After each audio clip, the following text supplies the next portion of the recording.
ಹೆಸರಲ್ಲಿ ಮಿಸ್ಟೇಕ್ ಇದ್ರೆ, ಅಕ್ಷರದಲ್ಲಿ ಹೆಚ್ಚು ಕಮ್ಮಿ ಇದ್ರೆ ಅಲ್ಲಿ ಸಂಬಂಧಪಟ್ಟರ ಹತ್ರ ಅಕ್ಕಪಕ್ಕ ಸಾಕ್ಷಿ ತಗೋಬೇಕು, ಸರಿ ಮಾಡ್ಬೇಕು.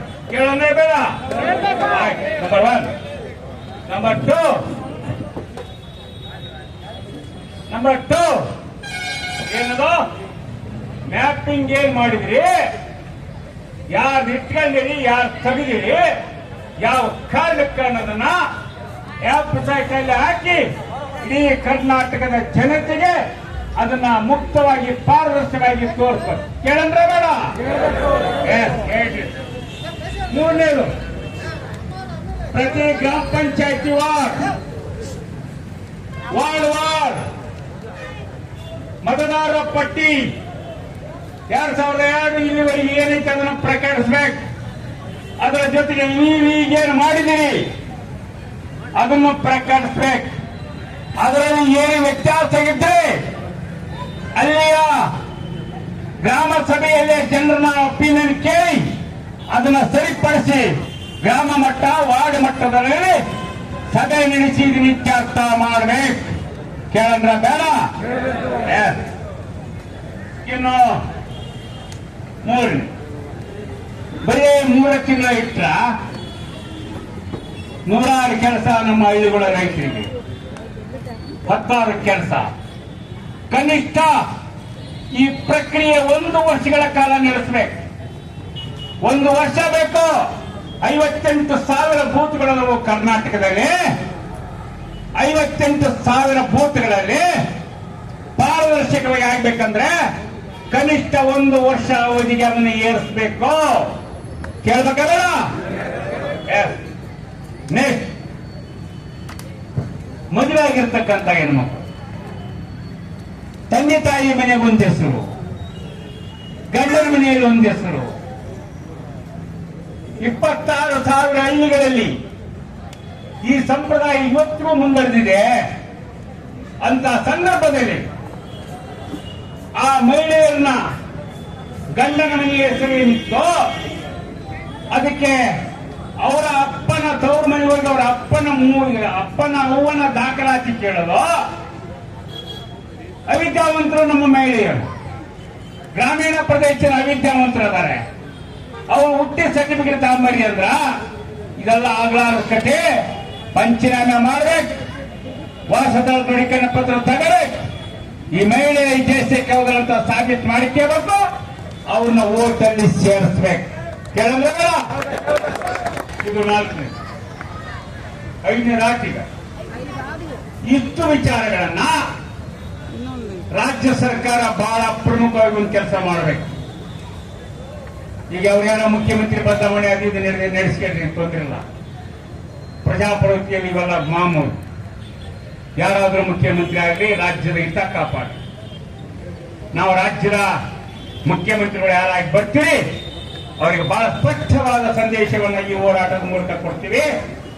ನೀವು ರಾಜ್ಯ ಸರ್ಕಾರದ ಕೆಳಗೆ ಬರ್ತಕ್ಕಂಥ ಚುನಾವಣೆ ಆಯೋಗವನ್ನ ಪ್ರತಿ ಮತದಾರರ ಪಟ್ಟಿಯನ್ನು ಪರಿಷ್ಕರಿಸಿ. ಯಾಕಂದ್ರೆ ಈಗಾಗಲೇ ಸ್ಥಳೀಯ ಚುನಾವಣೆ ಬರ್ತಾವ.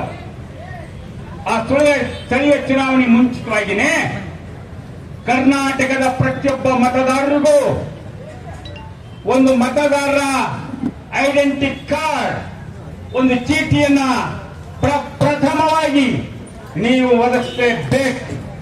ಕೇಳಂದ್ರೆ ಬೇಡ. ಇದು ಬಹಳ ಮುಖ್ಯವಾಗಬೇಕಾದ್ದು. ಜೊತೆಗೆ ಹಲವಾರು ವಿಷಯಗಳು ರಾಜ್ಯ ಸರ್ಕಾರಕ್ಕೆ ತಿಳಿಸ್ತಕ್ಕಂಥ 6-7 ಅಂಶಗಳು. ನಂತರ ಒತ್ತಾಯ ಪತ್ರದಲ್ಲೆಲ್ಲದು ಓದಿ ಹೇಳ್ತಾರೆ. ಇಷ್ಟು ವಿಚಾರಗಳನ್ನ ಈಗ ನಾವು ಪ್ರಾರಂಭ ಮಾಡಿದೀವಿ ಬಂಧುಗಳೇ. ಒಂದು ರ್ಯಾಲಿ ಮಾಡಿ, ಒಂದು ಸಭೆ ಮಾಡಿ ನಾವು ಸುಮ್ಮನೆ ಕುಂತ್ರೆ ನಮ್ಮ ವೋಟ್ಗಳು ಉಳಿಯಲ್ಲ. ಬಹಳ ಲೆಕ್ಕಾಚಾರ ಮಾಡಿದ್ದಾರೆ. ಇವರ ವೋಟನ್ನು ತೆಗಿಲೇಬೇಕು. ಕರ್ನಾಟಕದಲ್ಲಿ ಕನಿಷ್ಠ 1 ಕೋಟಿ ವೋಟನ್ನು ಕಟ್ ಮಾಡಬೇಕು. ಅದರಲ್ಲಿ 50ರಿಂದ 60 ಲಕ್ಷ ಜನ ಮುಸ್ಲಿಮರೇ ಆಗಿರಬೇಕು. ಗ್ರಾಮೀಣ ಪ್ರದೇಶದ ದಲಿತ ಹೆಣ್ಮಕ್ಕಳಾಗಿರ್ಬೇಕು. ಲಿಂಗ ಅಲ್ಪಸಂಖ್ಯಾತರಾಗಿರ್ಬೇಕು. ಅವರಿಗೆ ಕೆಲವು ಅಡ್ರೆಸ್ ಸರಿ ಇರೋದಿಲ್ಲ.